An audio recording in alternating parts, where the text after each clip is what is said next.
தமிழ் சினிமாவில் தமிழ் ஹீரோயின்கள் புறக்கணிக்கப்படுகிறார்களா?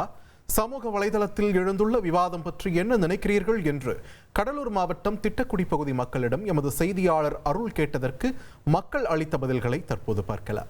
பெண்களை அலங்கார பொருளாக காட்டுறதை தமிழ் நடிகைகள் பெரும்பாலும் விரும்புறதில்ல. அவங்களுக்குரிய கதைக்களமும் அந்த வீரமும் ஒரு வேலுநாச்சியார் மாதிரியோ இல்லை ஒரு குடும்ப பாங்கான கதைக்களமோ இதை எதிர்பார்த்துக்கிட்டு இருந்தது.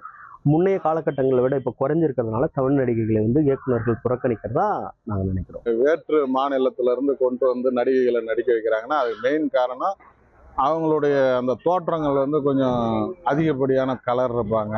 அதை விட அவங்களுக்கு சம்பளம் கம்மியாக கொடுக்கலாம்,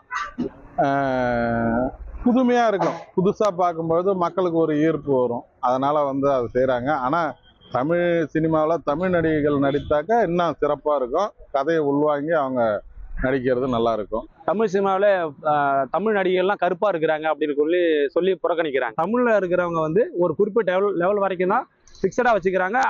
அந்த கட்டுப்பாடோட தான் அவங்க நடிக்கிறதுக்கு தயாராக இருக்காங்க. பாலச்சந்தர், பாரதி ராஜா, கே பாக்கியராஜ் இவங்க எல்லாருமே தமிழ்நாட்டோட நடிகைகளுக்கு முக்கியத்துவம் கொடுத்தாங்க. தமிழ்நாட்டை பொறுத்த வரைக்கும் தமிழ் நடிகைகளுக்கு முக்கியத்துவம் கொடுக்காத காரணம் என்னன்னாக்க அவங்க கிளாமர் குறைப்பாங்க. இப்போ புது படத்தில் பார்த்தீங்கன்னா எல்லாம் மலையாள நடிகை தான் இருக்காங்க. அதாவது வெளிநாட்டில் வெளி மாநிலம் தான் கூட்டு வராங்க. தமிழ்நாட்டில் நடிகை பார்க்குற மாதிரி எனக்கு தெரியல. தமிழ் சினிமாவில் தமிழ் ஹீரோயின்கள் புறக்கணிக்கப்படுகிறார்களா என்பது குறித்து கேட்டதற்கு கடலூர் மாவட்டம் திட்டக்குடி பகுதி மக்கள் அளித்த பதில்களை நாம் பார்த்தோம். இனி செல்லும் இடமெல்லாம் செய்தி. தந்தை டிவியின் வாட்ஸ்அப் சேனலை ஃபாலோ பண்ணினா செல்ல இருக்கும் இடமெல்லாம் செய்தி. இதோ QR கோட் இப்பவே ஸ்கேன் பண்ணுங்க, ஃபாலோ பண்ணுங்க.